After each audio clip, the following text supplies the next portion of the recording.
چټ راته یې لیکلي وو خانه د زړه تکیه دې وشه خانه د زړه تکیه دې وشه زما تکیه په بل سړي وشوه مینه موږ دواړو د حالاتو د جبر ترخې سیلۍ ته خپلې سینې سپر کړې وې خو د بیلتون سمندر آخر هم غرونه په خپل ځان کې راپټ کړل او وحشي څپو یې له یو بله داسې لرې کړو چې آن یادونه مو هم لکه هیرې خاطرې چې کله کله د انسان په تصور یو تت تصویر جوړ کړي رښتیا یې ویل د دې د زړه تکیه پر بل شوې نه وه بلکې وشوه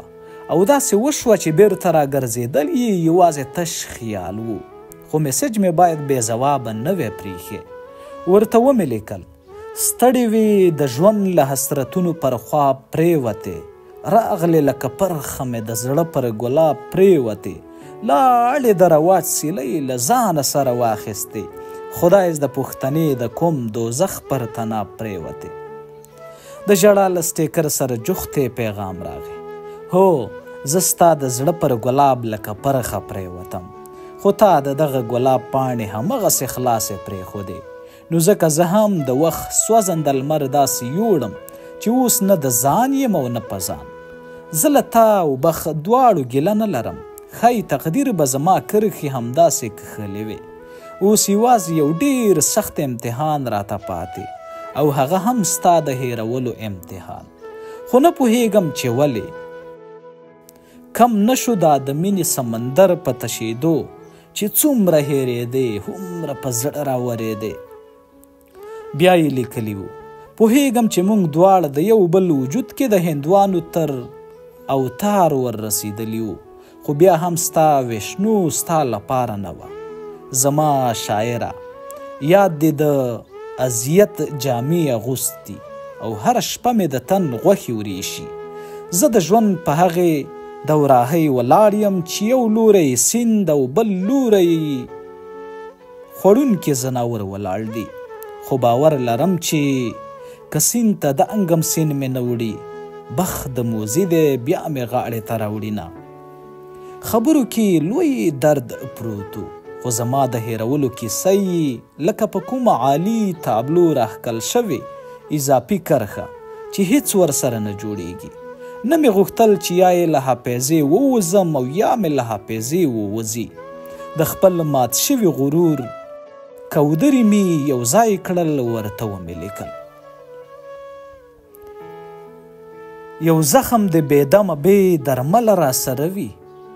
که نورې ډیوې مړې وي دا د بله را سره وي له تا سره غرور او بې حسې ده ګرځوی زما هم ګزاره کیږي غزله را سره وي پیغام یې وکړ هېڅ یې ونه ویل زه یوه شیبه بیا ماضي ته ور وګرځېدم حافظه مې د پوهنتون د دریم ټولګي یاد ونیوله موږ تصادفاً له ټولو وختي راغلي وو زه د ټولګي په وروستي خدای لومړي سر کې ناسته وه ترمنځ مو څو تشې څوکۍ ایښې وې مخ یې راواړوه د درسونو له ډېروالي شکایت کوه ما یوازې ورته خندل څو شیبې وغږېده مخامخ مې ورته د خبرې جرأت نه درلود میسج کې مې ورته ولیکل په ما د قرض راپورې نه دی سترګې په بل لورې کږې کړه مړه دې کړمه پوهه شوه چې پیغام ورته کوم موبایل یې راواخیست میسج یې ولوست وی خندل لا به یې خبرې ته خوله نه وه جوړه چې نور ټولګیوال راغلل مخ یې واړوه خو د همدې ورځې په ماښام یې راته لیکلي وو په ما به ستا په خوا کې یو حالت تواري کېده خفه یمه په هغه کیفیت پسې والله د غره د ډډې اور د بارانه له زوره زیات و تت هر یو ضرورت شو په الفت پسې والله ماضي خوږه وه کټ مټ لکه د هغې خندا لکه د هغې خبرې لکه ادایې لمونږ به چې یو ټولګي کې نه وو بل به درس نیمه کې پرېښوده تازه پیغام یې زما د خیال لړۍ وشلوله او بیرته یې په یوه سال غم ډک حالات ته راوستم پیغام یې لوستی و د خفګان له څو سټیکرونو سره یې راته لیکلي وو هېرول دې څه وړه خبره نه ده ننګولي مې د وه اړه زیارتونه له خردو مې انوارۍ د کوټې ډکه په هر تاخ کې مې د ایښې تعویضونه هر قضا ماښام دمګرو ته روانه د ساختونو په خوړلو مې زړه شین شو دې ټوله شپه نفلونه ماته دعا کړي خو پوهېږې نتیجه یې صرف هېڅ ده هېڅ مې نشو ویلی په ډک زړه مې ورته ولیکل لاړلې د اوښکو په تقسیم در سره تللی یم لاړلې زه هم په بدن نیم در سره تللی یم چیرته یې د کوم لور په میراتو لارو لاړلې